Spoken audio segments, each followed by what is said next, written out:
আসসালামু আলাইকুম ওরহমতুল্লাহ। সম্মানিত ভিউয়ার্স, স্বাগত নতুন একটা ভিডিওতে। আজকে চলে আসছি সৌদি আরবের বাথা। এটা বাঙালিদের একটা অন্যতম একটা বাঙালি মার্কেট বলতে পারেন। তো এখানে শুধু বাংলাদেশি মার্কেটই না, বিভিন্ন দেশের লোকজনের জন্য আলাদা আলাদা মার্কেট। তো এই যে স্থানটা দেখতেছেন একটা ব্রিজের নিচে, তো এটা সবাই চিনে সৌদি আরবের রিয়াদে যারা থাকে। তো বিশেষ করে যারা রিয়াদ প্রবাসী তারা কিন্তু সপ্তাহে একবার না একবার এখানে কেউ না কেউ আসে বাজার করার জন্য, কেনাকাটা করার জন্য। তো আজকে আমরা আসছি ভিন্ন একটা কাজে। তো কার্গো করার জন্য আসছিলাম একজনের, যেহেতু সামনে রমজান, সেই উপলক্ষে সে কিছু জিনিসপত্র পাঠাবে বাংলাদেশে।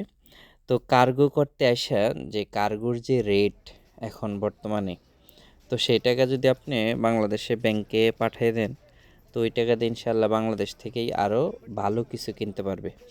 কারণটা হচ্ছে এখানে কার্গো করতে আসা যেটা জানলাম, তো উনি চাচ্ছে হলো 420 রিয়াল, 23 কেজি মাল পাঠাবে, 420 রিয়াল চাইতেছে। তো এই 420 রিয়ালে কিন্তু বাংলাদেশ থেকে আপনি অনেক কিছুই কিনতে পারবেন। এমন না যে এই দেশে যেটা পাওয়া যায় বাংলাদেশে সেটা পাওয়া যায় না, এরকম কিন্তু কিছুই না। তো তারপরেও শখের তোলা 80 টাকা একটা কথা আছে। তো উনি নাসুরবান্দা, যাকে আমি নিয়ে আসছি, তো সে পাঠাবে। তো রুম থেকে কিছু জিনিসপত্র নিয়ে আসছিল, এখানে 16 কেজির মতো হয়েছে।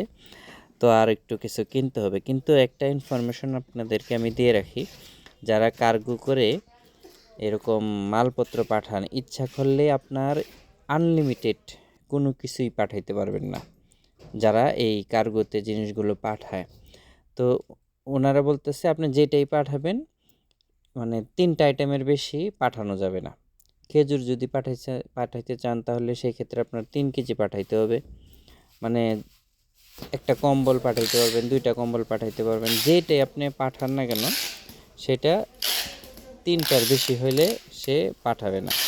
মানে তাদের আর কি নিষেধ আছে। তো যাই হোক, যারা এরকম কার্গো করতে চান এখন এই সময়টাতে না করলেই ভালো, কারণ এখন টিকিটের দাম বেশি, যার কারণে কার্গো করে এখন আমাদের পোষাবে না। তো যারা এই যে সৌদি আরবের রিয়াদ বাথা মার্কেট থেকে কার্গো করেন, তো আমি আপনাদেরকে বলতে চাই যে এখন কার্গোর রেট অনেক বেশি। তো সুতরাং কিছুদিন অপেক্ষা করেন, এরপরে যখন দাম কমবে টিকিটের তখন পাঠাবেন। আল্লাহ হাফেজ।